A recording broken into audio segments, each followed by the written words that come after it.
ചെറിയ പെരുന്നാൾ ദിനം സന്തോഷത്തിൻ്റെയാണ്, സുഹൃത്ത് സമാഗമങ്ങളുടെയാണ്, അങ്ങനെ ഒരുപാട് ഓർമ്മകളുടേതാണ്. നമ്മോടൊപ്പം ശ്രീ പി കെ കുഞ്ഞാലിക്കുട്ടിയാണ് ഈ ദിവസം ചേരുന്നത്. ഈദാശംസകൾ ആദ്യം തന്നെ. ഈദാശംസകൾ എല്ലാവർക്കും. എങ്ങനെയാണ് അങ്ങയുടെ ഈ ഈദിൻ്റെ ഓർമ്മകൾ? നല്ല ഒരു ദിവസമാണ്. കാരണം ഇന്നിപ്പോൾ രാവിലെ 7 മണിക്ക് ഇറങ്ങിയതാണ്. ഇങ്ങനെ സൗഹൃദ സംഗമം, എസ്പെഷ്യലി കുടുംബം. നമുക്ക് കുടുംബത്തിലൊക്കെ പോകാൻ സമയം അപൂർവമായിട്ടല്ലേ കിട്ടുള്ളൂ. അപ്പോൾ അതുപോലെ തന്നെ പാണക്കാട് തങ്ങളുടെ കുടുംബങ്ങൾ അവിടെ എല്ലായിടത്തും കയറി, സെയ്ദ് ഹൈദരലി ശിഹാബ് തങ്ങളുടെ വീട്ടിൽ കയറി. അപ്പോൾ ഈ ദിവസത്തിൻ്റെ പ്രത്യേകത അത് തന്നെയാണ്. നമ്മളെ മനസ്സിൽ നമ്മളുണ്ടാവണമെന്ന് ആഗ്രഹിക്കുന്ന സ്ഥലത്ത് ഉണ്ടാവാൻ പറ്റില്ല.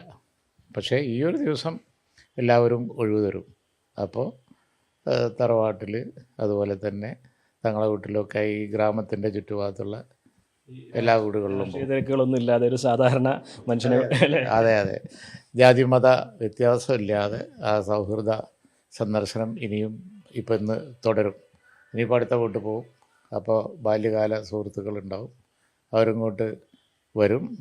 അങ്ങനെയൊക്കെ ഉണ്ട്. അങ്ങയുടെ മനസ്സിലുള്ള ഏറ്റവും പ്രിയപ്പെട്ട ഓർമ്മ എന്താണ് ഈ ചെറിയ പെരുന്നാളിനെ കുറിച്ച് ആലോചിക്കുമ്പോൾ? അത് എല്ലാവർക്കും കുട്ടിക്കാലം തന്നെയല്ലേ. കാരണം നമ്മളിങ്ങനെ ഓർത്തെടുക്കുമ്പോൾ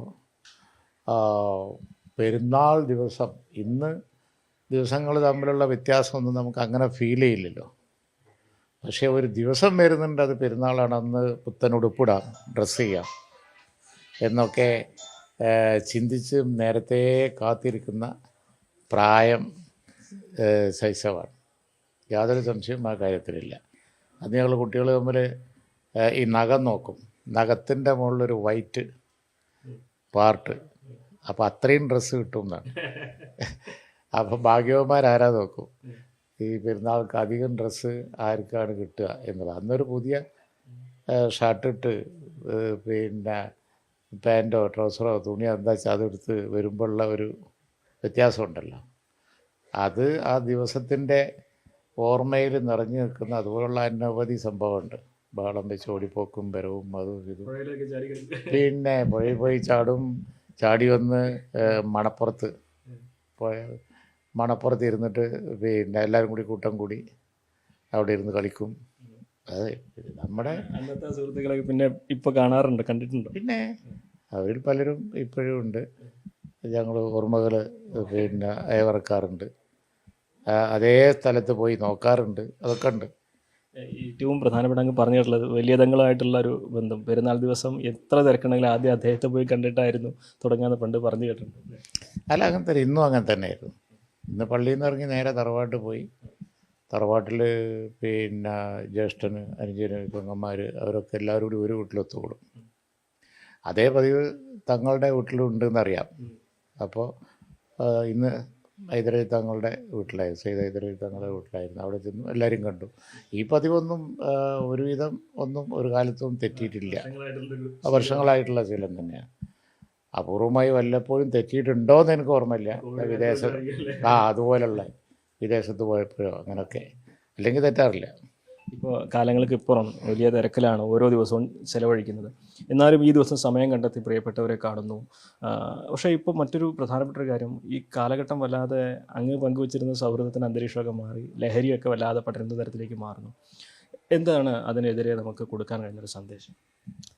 അല്ല, ലഹരി ഒരു വിപത്താണ്, അത് വല്ലാതെ പടരുന്നു. ഇന്നിപ്പോൾ ഞങ്ങളുടെ പള്ളിയിൽ പ്രതിജ്ഞ ഉണ്ടായിരുന്നു. അതുപോലെ തന്നെ മറ്റു മതാചാര്യന്മാർ എല്ലാവരും ലഹരിക്കെതിരായി ശക്തമായി പറഞ്ഞുകൊണ്ടിരിക്കുന്നുണ്ട്. അത് മനുഷ്യൻ്റെ മനസ്സിൽ നല്ല അവബോധം ഉണ്ടാക്കും, എനിക്ക് നല്ല വിശ്വാസമുണ്ട്. കാരണം ഈ നാട്ടിൽ ഉണ്ടായിരുന്ന ഒരുപാട് ഈവിൾസ് ഒക്കെ ഇങ്ങനെ നല്ല ക്യാമ്പയിനിലൂടെ ഇല്ലാതായിട്ടുണ്ട്. അപ്പോൾ ഈ സാരോപദേശം സതുപദേശം പരിക്കന്നെ ചെയ്യും. സമൂഹത്തിൽ ഈ ലഹരി ഉപയോഗിക്കുന്നവർക്ക് ഒരു സ്ഥാനം ഉണ്ടാവില്ല, അവർ വളരെ മോശക്കാരാവും. അങ്ങനെ വരുമ്പോൾ ആളുകൾ ഇതിൽ നിന്ന് അകലം പാലിക്കാൻ തുടങ്ങും. പിന്നെ ആരടുത്തെങ്കിലും ഈ ലഹരി കണ്ടാൽ അത് കച്ചവടം ചെയ്യുന്നുണ്ടെങ്കിൽ ഒക്കെ അവന് ഒരു സാമൂഹ്യമായ ഒറ്റപ്പെടൽ വരും. അങ്ങനെ ലഹരിയെ ഇല്ലാതാക്കാൻ പറ്റുള്ളൂ. എന്താണെന്ന് വെച്ച് കഴിഞ്ഞാൽ മനുഷ്യൻ്റെ ഏറ്റവും വലിയ ശത്രു ലഹരിയാണ്. അവിടെയാണ് ഉത്ഭവം. അതും ഞങ്ങളൊക്കെ വിശ്വസിക്കുന്നത് മദ്യമായാലും മയക്കുമരുന്നായാലും ഒക്കെ. മദ്യത്തിനും പിന്നെ അളവ് കൂടിയാൽ മനുഷ്യനെ ഏത് ലെവലിലും എത്തിക്കാനുള്ള ഇതുണ്ടല്ലോ. സ്വബോധം പോകുമല്ലോ. സ്വബോധം പോകുന്നതാണ് പ്രശ്നം. സ്വബോധം പോയാൽ പിന്നെ അവനെന്താ എന്തും ചെയ്യാമല്ലോ. ലഹരി ഡയറക്റ്റായിട്ട് ചെന്ന് ഹിറ്റ് ചെയ്യുകയാണ്. മറ്റേത് കുറച്ചും കൂടി സ്ലോ ആണ്. അത്രയേ ഉള്ളൂ വ്യത്യാസം. പക്ഷേ ഒന്നൊന്നിൻ്റെ ഉത്ഭവസ്ഥാനാണ്. ഈ ക്യാമ്പയിൻ കുറേ കൂടി ശക്തമാക്കേണ്ടതല്ലേ നമ്മൾ പൊതുവെ എല്ലായിടത്തും? ഇന്നിപ്പോൾ എൻ്റെ ഗ്രാമത്തിൽ എനിക്ക് ഫീൽ ചെയ്ത് ഞങ്ങളെ പള്ളിയിൽ ഇന്നൊരു പ്രതിജ്ഞ ഉണ്ടായിരുന്നു. തങ്ങളുടെ ആഹ്വാനപ്രകാരം ഒരു പ്രതിജ്ഞ എല്ലാവരും ഏറ്റുചൊല്ലി. അത് മനസ്സിലൊരു പിന്നെ ഇഫക്റ്റ് ഉണ്ടാകും. ലഹരിക്ക് എതിരായി സമൂഹം ഉറച്ചു നിന്നാൽ തീർച്ചയായും ലഹരി ഇല്ലാതാവും. ഒരു സംശയവും എനിക്ക് ആ കാര്യത്തിലില്ല. അവസാനമായിട്ട് എന്തെങ്കിലും സന്ദേശങ്ങൾ പ്രേക്ഷകർക്ക് അത് കൈമാറാൻ? അല്ല, പ്രേക്ഷകരോട് എനിക്ക് പറയാനുള്ളത് ലഹരിയായാലും മറ്റു പിന്നെ അനഭിലഷണീയമായ പ്രവണതകൾ ഇപ്പോൾ സാമുദായികമായ ചേരിതിരിവ് ഉണ്ടാക്കാൻ വേണ്ടി പലരും ശ്രമിച്ചുകൊണ്ടിരിക്കുകയാണ്. എന്ത് വിഷയം കൈ കിട്ടിയാലും ശരി, ഇപ്പോൾ വിജയിക്കുന്നത് ആരാണ്? വിജയിക്കുന്നത് സാമൂഹ്യ സ്പർദ്ധ ഉണ്ടാക്കുന്നവരാണ്. ഒരു സിനിമ കൈ കിട്ടിയാലും അവർ തന്നെ, അല്ലെങ്കിൽ ഒരു വിഷയം ഇപ്പം മുൻപം വന്നു അത് കിട്ടിയാലും അവർ തന്നെ. എന്താണ് കിട്ടുന്ന വിഭവം എന്ന് നോക്കുകയാണ് അവർ. പക്ഷെ അതൊക്കെ ഉപയോഗിക്കുന്നത് പിന്നെ സാമുദായിക സ്പർദ്ധ ഉണ്ടാക്കാനാണ്. ഇത് വളരെ ആപത്താണ്. ഈ പ്രവണത ശരിക്കും ആപത്താണ്. കാരണം എന്ത് കണ്ടാലും കേട്ടാലും അതിലൊക്കെ സാമുദായികമായ ചേരിതിരിവുണ്ടാക്കി രാഷ്ട്രീയ മുതലെടുപ്പിന് വേണ്ടി ശ്രമിക്കുക എന്നുള്ളത് വളരെ അപകടം പിടിച്ചൊരു കാര്യമാണ്. അപ്പോൾ അത് ആണ് എനിക്ക് ഇതിൽ വീഴരുതെന്ന് തന്നെയാണ് പറയാനുള്ളത്. തിരിച്ചറിഞ്ഞ് ജനം ബഹിഷ്കരിക്കണം. ഈ പറഞ്ഞ ലഹരി പോലെ തന്നെ, അതുപോലെ തന്നെ സമൂഹത്തിനെ കാർന്നു നിന്ന ഒരു വസ്തുവാണ്.